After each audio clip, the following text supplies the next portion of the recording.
Salam Pathfinder, selamat datang di Role Certification untuk Director dengan modul Lead 150, bagaimana merekrut, menyeleksi, dan melatih relawan. Kakak-kakak pembina dan Anda juga yang mungkin adalah seorang direktur di klub. Pekerjaan seorang direktur itu sangat-sangat berat. Ada tugas yang sangat luar biasa Anda emban, yang diberikan tanggung jawab oleh gereja Anda. Mau kemana klub ini dibawa? Itu semua ada di tangan Anda. Dan tentunya kita tidak dapat melakukannya sendiri. Kita memerlukan pembina-pembina lain, instruktur-instruktur lain, relawan-relawan lain. Nah tentunya untuk memilih mereka ini bukanlah satu tugas yang gampang.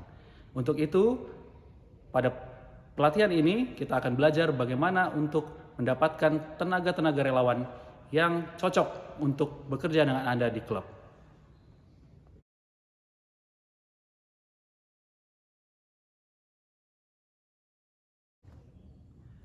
Ellen G. White dalam Amanat pada Orang Muda pernah menuliskan bahwa mendidik dan melatih orang muda adalah satu pekerjaan yang sangat mulia. Tentunya pekerjaan yang sangat mulia ini tidak dapat kita lakukan sendirian. Itulah sebabnya kita memerlukan relawan. Matius 9 ayat 37 dan 38, Yesus mengatakan, maka katanya kepada murid-muridnya, tuaian memang banyak, tetapi pekerja sedikit.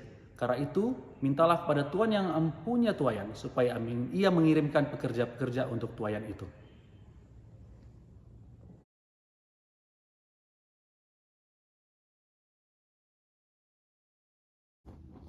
Mengapa kita perlu relawan?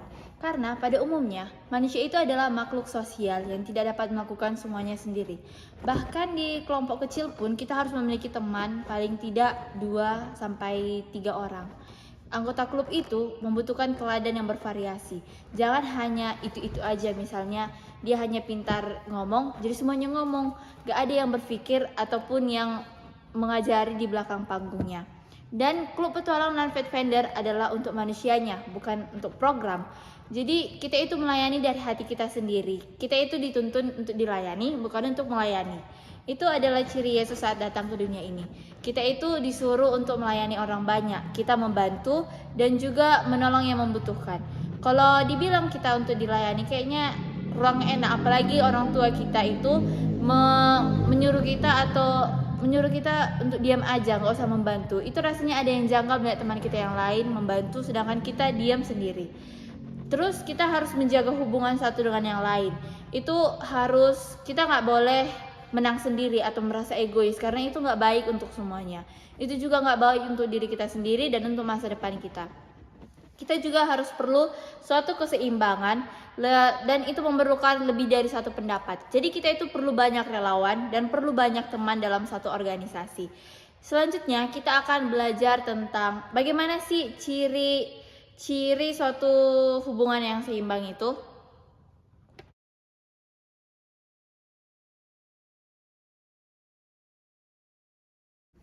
Baiklah, sekarang bagaimana sih seorang pembina itu membentuk tim yang seimbang?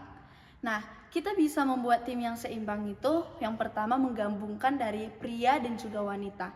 Banyak orang pria sekarang memikirkan bahwa pria itu lebih tinggi daripada wanita. Dengan membentuk kelompok tersebut, kita bisa bertujuan untuk menyadarkan bahwa pria dan wanita itu sederajat ataupun tidak tinggi ataupun rendah. Nah, yang selanjutnya kita bisa membuat satu tim dengan beragam usia, baik itu dari remaja, dewasa, bahkan yang sudah menikah. Pembina sekarang banyak yang sudah menikah tetapi tetap membina. Mereka, dibalik mereka memiliki tanggung jawab yang besar, mereka masih berpikir bahwa melayani Tuhan dengan membina para Pathfinder dapat menjadi tugas yang tanggung jawab yang paling besar. Nah, selanjutnya kita bisa membentuk dengan hal yang beragam suku ataupun ras. Seperti tempat tinggal saya memiliki suku Batak, Pak-Pak, Nias, dan juga banyak lainnya. Memiliki banyak perbedaan di bahasa dan juga tradisinya. Nah, yang selanjutnya ada orang yang introvert dan juga extrovert. Saya memiliki teman yang sangat introvert.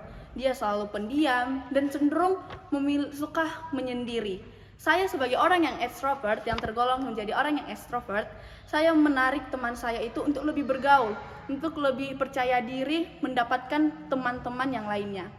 Kita bisa membuat kelompok tersebut lebih seimbang dengan cara membuat pemimpin dan juga anggotanya itu menjadi satu. Yang terakhir, kita bisa membuat dari orang-orang yang suka berpikir dan orang yang suka menjadi pelakunya. Banyak orang zaman sekarang yang hanya berpikir teori saja, tapi tidak tahu bagaimana cara melakukan actionnya, bagaimana cara menerapkannya dalam klub tersebut. Bahkan mereka tidak tahu bagaimana caranya untuk menarik para Pathfinder itu masuk.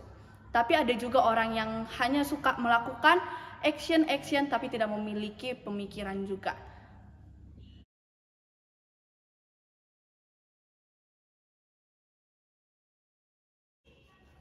Apa sih alasan para direktur klub itu tidak mau merekrut relawan yang baru? Nah, mungkin yang pertama, mereka berpikir menghabiskan banyak waktu hanya untuk melakukan kegiatan merekrut relawan, sedangkan ada banyak hal penting yang bisa dilakukan. Terus mungkin aja sih mereka merasa tidak nyaman dan juga takut kalau misalnya direkrutnya itu lebih pintar atau lebih banyak pengalaman dari direktur itu sendiri. Mungkin mereka akan merasa nggak nyaman gitu, kayak ada penyesalan dalam hati mereka kalau mereka merekrut yang lebih hebat dari mereka. Dan selanjutnya mungkin mereka terlalu sibuk untuk berpikir hal-hal yang mendesak. Nah, contohnya hanya mereka berpikir program untuk klub mereka sendiri daripada melakukan kegiatan penambahan relawan. Jadi nggak ada waktu gitu ya. Iya. Terus kalau bisa aja sih mereka juga ada yang sombong, mungkin ada beberapa yang merasa angkuh, atau mereka takut kalau misalnya nanti ada suatu penghargaan, mereka nggak bakalan dianggap dan relawan yang baru itu akan mendapatkan penghargaan yang harusnya dia terima. Mungkin juga mereka tidak tahu apa yang ingin mereka kerjakan. Mungkin jika direktur klub tersebut menyuruh relawan yang baru, mereka takut bahwa relawan tersebut tidak bisa melakukan seperti yang diinginkannya. Nggak sesuai ekspektasi. Iya.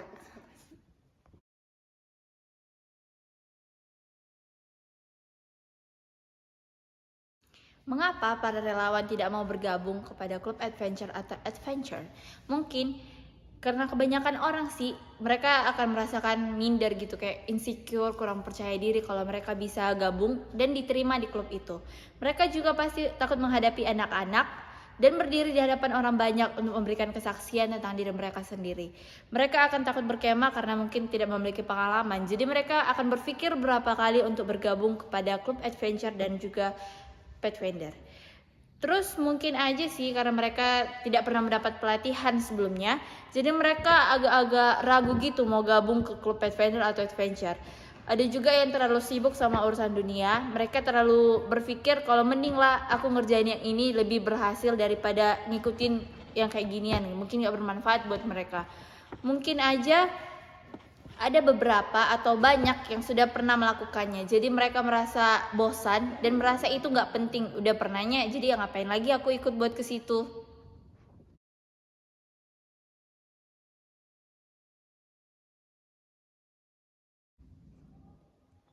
Bagaimana sih karakteristik seorang relawan yang berkualitas? Tentunya mereka harus memiliki panggilan, baik dari Tuhan maupun dari diri mereka sendiri. Mereka harus menyisihkan waktu mereka yang berharga. Mereka juga harus menyukai orang-orang muda, dan orang-orang muda juga harus menyukai mereka. Mereka harus bertumbuh di dalam Kristus, menjadi teladan bagi anak-anak di dalam pertumbuhan yang terus-menerus. Mereka cukup akrab dengan kebiasaan orang-orang muda, memiliki kemampuan komunikasi yang baik, memiliki hubungan yang baik dengan anggota jemaat dan orang tua, memiliki selera humor, memiliki kesabaran, dan juga pengalaman.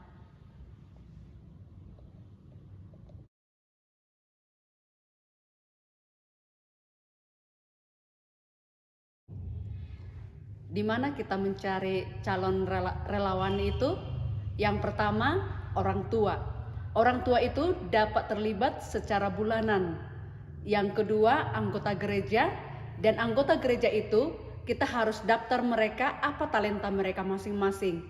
Dan yang ketiga, lingkungan sekitar. Lingkungan sekitar itu yang dimaksud adalah kelas, sumber daya, dan juga dana. Dan yang keempat adalah pemerintahan. Dan yang kelima adalah pemimpin gereja, yaitu adalah tua-tua gereja. Dan yang keenam, koordinator dan juga staf daerah. Dan yang ketujuh, pembina dari klub lain dan boleh juga yang lain-lain. Inilah yang akan kita cari untuk menjadi calon relawan.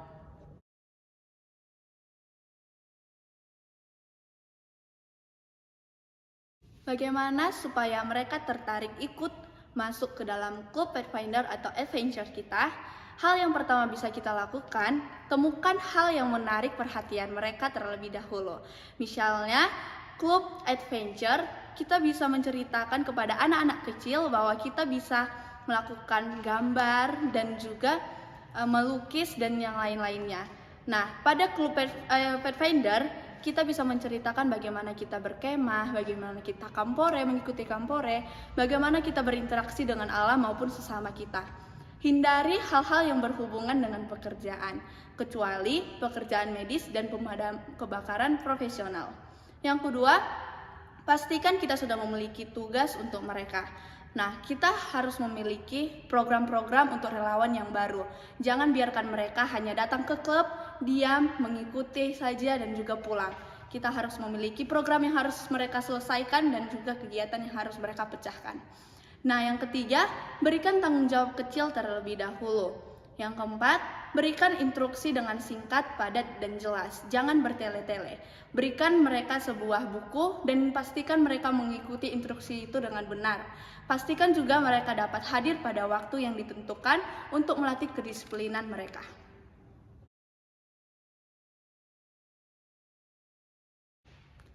Sekarang bagaimana memilih relawan? Yang pertama, fokuskan pada pelayanan, bukan sekedar program. Carilah orang-orang yang memang punya niat untuk melayani, bukan hanya ikut-ikutan saja. Kemudian, carilah orang-orang yang dapat memimpin dan orang-orang yang memang memiliki ketertarikan dengan orang-orang muda. Karena akan sulit bekerja sama, sulit untuk menjadi pembina dan relawan di sebuah klub yang berisi orang-orang muda, tapi kita tidak suka dengan orang-orang muda. Kemudian kita perlu juga untuk mendengar masukan dari anggota jemaat, dari orang tua, dan juga pembina-pembina lain. Apakah orang yang bersangkutan itu dapat dipilih atau layak untuk menjadi pembina dan relawan di klub kita. Kemudian kita juga bisa mendengar rekomendasi dari anak-anak Pathfinder itu sendiri. Mungkin anak-anak itu punya sosok atau figur yang mereka sukai. Itu bisa juga menjadi masukan bagi kita. Tapi tentunya tetap kita perlu memilih dan menyaring dengan teliti. Setelah itu semuanya kita dapat membentuk satu komite pemilih. Dapat juga melibatkan pemimpin, bisa juga anggota gereja dan orang tua. Lalu komite ini akan memilih para pembina dan relawan-relawan yang akan ikut. Bagaimana caranya juga kita bisa mengajukan permohonan secara lisan dan tulisan. Pekerjaan membina dan relawan itu ada sukarela.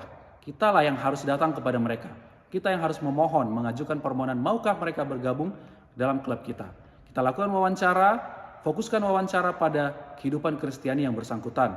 Apakah dia menghidupkan Kristus sebagai role model bagi dia. Coba tanya apa pengalaman mereka, harapan-harapan mereka, ketertarikan atau hobi mereka apa. Ada kemampuan khusus atau mungkin ada masukan-masukan dari mereka bagi klub kita juga. Itu semua dapat membantu kita dalam memilih para pembina dan relawan yang akan membantu kita.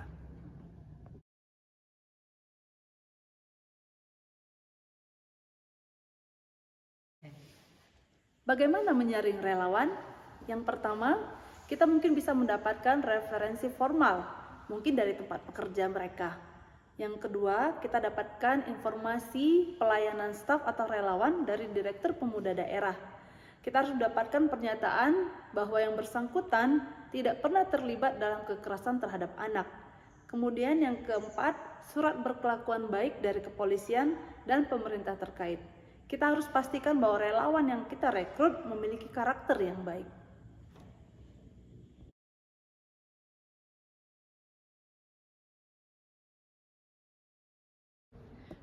Baik, sekarang kita bagaimana caranya untuk melatih yaitu calon relawan tadi.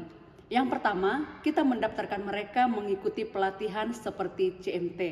Dan biaya pelatihan itu boleh diambil dari gereja ataupun dari klub tersebut.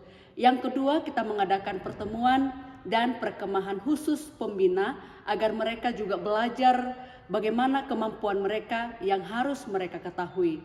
Dan yang ketiga, membuat peraturan dan tata cara bagaimana cara untuk menjalankan kegiatan di dalam klub tersebut. Dan yang keempat, menyediakan bahan pelajaran yang akan digunakan. Yang kelima, mengadakan pelatihan singkat pada saat rapat pembina. Dan yang terakhir, membentuk instruktur tidak tetap sekalipun harus mengetahui peraturan di dalam klub.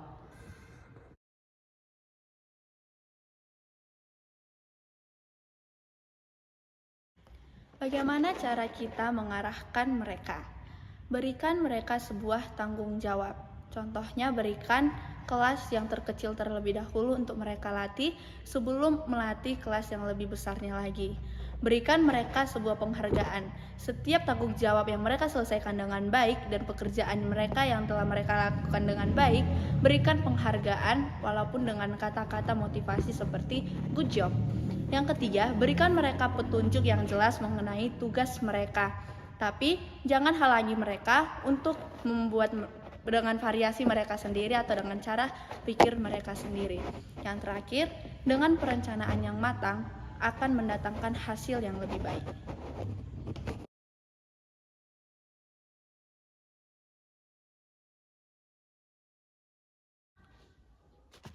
Bagaimana kita membuat para pembina dan relawan nyaman bekerja bersama dengan kita di klub? Yang pertama, mari kita berikan mereka support, motivasi dalam permasalahan-permasalahan mereka sehari-hari. Bisa berupa nasihat-nasihat pribadi, ataupun mungkin kita bisa berkunjung ke rumahnya, ya, kita menjadi akrab dengan mereka. Kemudian berikutnya, jangan pelit informasi. Mari kita berikan informasi terbaru kepada mereka, supaya bukan hanya kita saja yang bertumbuh, tapi mereka juga. Sekali-sekali juga kita boleh memberikan tanggung jawab kepada mereka, biarkan mereka menjalankan program di klub. Supaya mereka juga memiliki rasa kebersamaan, kepemilikan di dalam klub itu juga. Tanamkan pikiran yang positif, selalu motivasi mereka. Jangan tanamkan hal-hal yang negatif. Lalu berikan mereka pemahaman bahwa kita itu sebenarnya mengharapkan yang terbaik dari mereka. Mereka harus tahu bahwa mereka harus memberikan yang terbaik juga untuk klub. Jangan pelit untuk menyampaikan terima kasih kepada mereka, baik secara pribadi ataupun di depan umum. Atau mungkin ketika mereka tidak bersama dengan kita. Mari kita sampaikan terima kasih atas jeripaya mereka. Lalu kemudian jika terjadi permasalahan atau konflik di dalam klub, kita harus segera menyelesaikannya. Ingat prinsip Matius 18 ayat 15 sampai 20. Matius 18 ayat 15 sampai 20. Apabila saudaramu berbuat dosa, tegurlah dia di bawah 4 mata. Jika ia mendengarkan nasihatmu, engkau telah mendapatnya kembali. Jika ia tidak mendengarkan engkau, bawalah seorang atau 2 orang lagi, supaya ada keterangan 2 atau 3 orang saksi. Perkara itu tidak disangsikan. Jika ia tidak mau mendengarkan mereka, sampaikanlah soalnya kepada jemaat. Dan jika ia tidak mau juga mendengarkan jemaat, pandanglah dia sebagai orang yang tidak mengenal Allah atau seorang pemucukan. Aku berkata kepadamu, sesungguhnya apa yang kamu ikat di dunia ini akan terkait di sorga. Dan apa yang kamu lepaskan di dunia ini akan terlepas di sorga. Dan lagi aku berkata kepadamu, jika 2 orang daripadamu di dunia ini sepakat meminta apapun juga, permintaan mereka itu akan dikabulkan oleh Bapakku yang di sorga. Sebab di mana 2 atau 3 orang berkumpul dalam namaku, di situ aku ada di tengah-tengah mereka.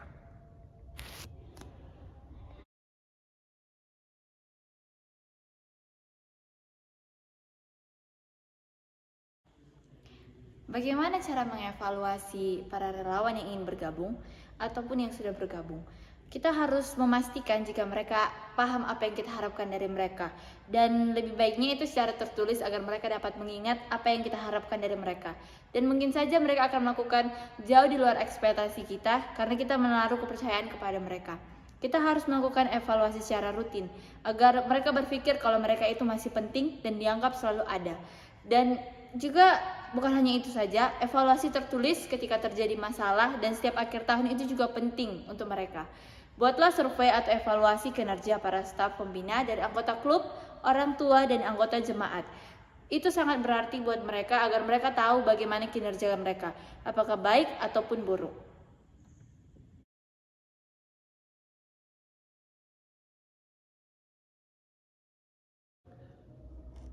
Para direktur dan kakak-kakak pembina, terkadang kita sudah berusaha untuk melakukan yang terbaik di klub. Tetapi kadang-kadang ada saja masalah yang berhubungan dengan para relawan dan pembina ini. Dan suka tidak suka, kita harus mengambil keputusan untuk merelakan mereka keluar. Nah, sebelum kita memutuskan untuk mengeluarkan mereka, ada beberapa prinsip yang harus kita ingat. Yang pertama adalah Matius 18 ayat 15 sampai 20 tadi. Kita harus memberikan mereka kesempatan dulu, ya, dengan mengajak beberapa orang terlebih dahulu. Tapi kalau mereka juga tidak mau, ya, coba kita pikirkan apakah ada tugas lain di dalam klub. Mungkin tidak langsung sebagai seorang pembina, tapi ada tugas lain yang di klub yang bisa kita berikan kepada mereka. Dan jika itu juga tidak memungkinkan, mungkin kita bisa beritahukan kepada pendeta-pendeta kita. anggota-anggota jemaat, dan mungkin direktur PPA di daerah kita masing-masing. Mereka mungkin bisa memberikan nasihat, mereka bisa mungkin membantu kita mencarikan pelayanan yang lain bagi mereka. Dan juga mari, kalau memang juga tidak bisa, mari kita carikan mereka pelayanan lain di dalam gereja. Tetap kita jaga supaya mereka bisa melayani dalam gereja meskipun tidak berada di dalam klub.